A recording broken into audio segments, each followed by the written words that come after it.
Aku pindah ke apartemen ini awal Desember 2025.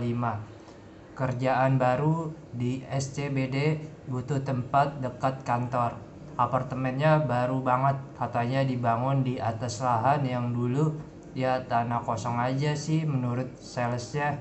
Nggak ada cerita aneh waktu survei. Malam pertama aku beres-beres sampai jam 1 pagi. Lampu masih kuning redup karena bolam utama belum dipasang. Tiba-tiba di kamar mandi ada suara air keran menetes pelan, tok tok tok. Aku cek, kerannya udah aku matiin kok. Mungkin bocor, biasa aja. Jam 2 pagi aku mau tidur. Pas matiin lampu, handphoneku bunyi notif. Padahal mode silent. Notif dari aplikasi Building. Selamat datang di unit 1708. Mohon perhatikan aturan, jangan buka jendela setelah jam 12 malam. Aku ketawa sendiri. Aturan apa ini? Salesnya nggak pernah bilang. Tapi pas aku buka jendela buat buang sampah rokok, anginnya dingin banget. Padahal AC-nya mati. Dan dari luar ada bau bunga Kamboja kuat. Padahal lantai 17 nggak mungkin bau dari bawah. Aku tutup jendela cepat-cepat, tapi baunya masih nempel di baju. Malam kedua aku mulai ngerasa ada yang salah. Setiap jam 2:47 pagi, aku catat di notes, pintu kulkas suka terbuka sendiri. Pelan, cekrek. Aku pasang kamera HP di depan kulkas.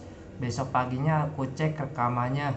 Di jam 2:47 pintu kulkas terbuka, tapi yang bikin merinding, di pantulan kaca pintu kulkas ada bayangan cewek rambut panjang hitam berdiri tepat di belakangku yang lagi tidur di sofa.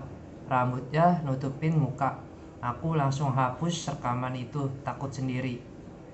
Malam ketiga aku coba nggak tidur. Aku duduk di ruang tamu, nyalain semua lampu. Tiba-tiba listrik mati, gelap total. Aku nyalain senter HP, pas sorot ke cermin besar di dinding.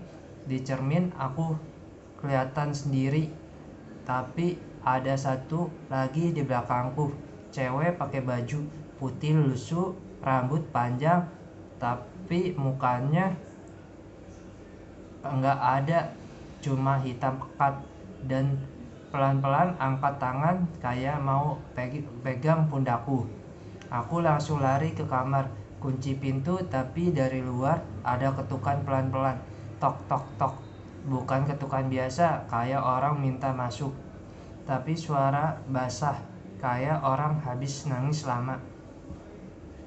Aku telepon satpam, dia bilang, "Mas, ini unit 1708 ya? Maaf, sebenarnya lantai 17 itu pernah ada kecelakaan pas konstruksi tahun 2023. Buruh bangunan jatuh dari ketinggian. Cewek muda lagi hamil, katanya arwahnya nggak tenang karena anaknya nggak sempet lahir." Aku shock, salesnya nggak pernah cerita. Malam itu aku coba tidur lagi, aku mimpi buruk. Aku lagi di lift apartemen, liftnya turun terus, nggak berhenti sampai basement. Pintu lift kebuka dan dia ada di sana. Cewek itu rambutnya basah, perutnya buncit kayak lagi hamil besar. Dia senyum tapi giginya hitam. Dia bilang satu kalimat, "Kamu tinggal di tempatku, sekarang gantian kamu yang jagain anakku." Aku bangun keringetan. Jam 2:47 lagi. Aku langsung packing mau kabur pagi-pagi, tapi pas buka pintu di luar koridor ada jejak basah kayak kaki orang habis dari air menjalar ke arah pintu unitku. Aku nggak berani keluar. Aku balik masuk, tutup pintu, duduk di lantai.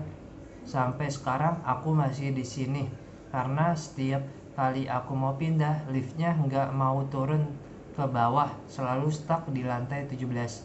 Dan setiap malam aku dengar suara bayi nangis dan dalam perut dinding pelan, tapi semakin hari semakin keras. Kalian percaya nggak kalau apartemen baru yang katanya aman bisa jadi penjara buat yang udah pergi duluan?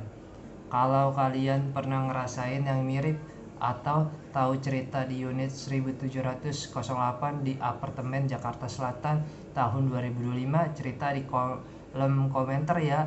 Aku lagi nunggu teman baru di sini.